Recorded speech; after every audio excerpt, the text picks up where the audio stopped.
هنقسى على العجينه علشان ما تتقطعش مننا، وتطلع كمان احلى بكتير من اللي احنا بنجيبها بره. نبتدي بقى نفرد فيها كده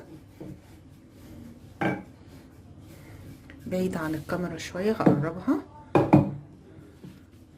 اهي كده.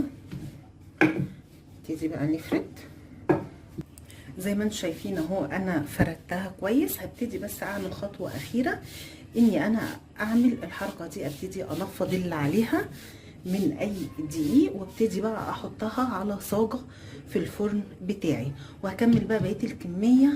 بصوا لازم تكون اهو، بصوا لازم تكون رقيقه خالص كده اهو بالشكل ده، واحطها بقى على صاجه ونشوفها مع بعض. زي ما انتم شايفين انا حطيتها اهو على صاجه في الفرن هنا، وهتبتدي بقى تاخد السوا بتاعها بالراحه خالص. انا بفضل ان انا احطها